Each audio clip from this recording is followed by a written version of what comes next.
Venus ಮತ್ತು Moon ಇದೆ ಅನ್ನೋದನ್ನು ನೀವು ತಿಳಿಸ್ಕೊಟ್ರಿ. ಬಟ್ 1 to 9 ಅನ್ನೋ ನಂಬರ್ಸ್ ಇದೆಯಲ್ಲ, ದಟ್ಸ್ ವೆರಿ ಇಂಪಾರ್ಟೆಂಟ್. ಹುಟ್ಟಿದಾಗಿಂದ ಸಾಯೋವರೆಗೂ ಕೂಡ ತುಂಬಾ ರಿಫ್ಲೆಕ್ಟ್ ಆಗುವಂತಹ ನಂಬರ್ಸ್ ಮತ್ತು ನಮ್ಮನ್ನು ರಿಪ್ರೆಸೆಂಟ್ ಮಾಡುವಂತಹ numbers. So will start with the number 1. Number 1 very important. ಯಾರ್ಯಾರು 1ನೇ ತಾರೀಕು ಹುಟ್ಟಿದ್ದಾರೆ, 10ನೇ ತಾರೀಕು ಹುಟ್ಟಿದ್ದಾರೆ, 19ನೇ ತಾರೀಕು ಹುಟ್ಟಿದ್ದಾರೆ, 28ನೇ ತಾರೀಕು ಹುಟ್ಟಿದ್ದಾರೆ, ಇವರೆಲ್ಲ ಒಂದು ಪರ್ವ್ಯೂ ಅಂತಂದರೆ 1 ಬರ್ತಾರೆ.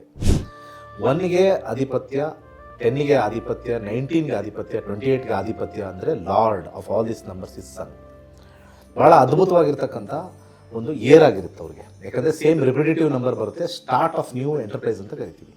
ಅದಕ್ಕಿಂತ ಮುಂಚೆ ಈ 1ರಲ್ಲಿ ಹುಟ್ಟಿರೋ ಸೀರೀಸಲ್ಲಿ ಇರ್ತಕ್ಕಂಥ ಅವರ ಮೈಂಡ್ ಸೆಟ್ ಹೇಗಿರುತ್ತೆ ಅಂತ ನೋಡಿದಾಗ ಅವ್ರು ಯಾವಾಗಲೂ ಸ್ವಲ್ಪ ಲೀಡರ್ಶಿಪ್ಪಲ್ಲೇ ಇರ್ತಾರೆ. ಅವ್ರು ನಾರ್ಮಲ್ ಹೌಸ್ ವೈಫ್ ಆಗಿರಲಿ, ನನ್ನ ಮನೇಲಿ ನಂದೇ ನಡಿಬೇಕು ಅಂತ ಹೇಳ್ತಾರೆ 1 ಸೀರೀಸ್ ಅವ್ರು ಯಾವಾಗಲೂ. ಅಲ್ಲಿ ಅವ್ರ ಮಕ್ಕಳಿರಲಿ, ಆ ಮಗ ಏನಾದರೂ 1, 10, 19, 28 ಹುಟ್ಬಿಟ್ಟಿದ್ರೆ ಅಪ್ಪ ಅಮ್ಮ ನಾನು ಹೇಳ್ದಂಗೆ ಎಲ್ಲ ನಡಿಬೇಕು, ಇಂಥ ದಿವಸದಲ್ಲೇ ಇದು ಮಾಡಬೇಕು, ಇಂಥ ದಿವಸದಲ್ಲಿ ಇದಾಗಬೇಕು, ಗಾಡಿ ತೊಗೊಂಬಂದ್ರೆ ಇಲ್ಲ ಇಂಥ ದಿವಸದಲ್ಲೇ ತೊಗೊಂಬರ್ಬೇಕು, ಹಠ ಜಾಸ್ತಿ ಇರ್ತಕ್ಕಂಥದ್ದು.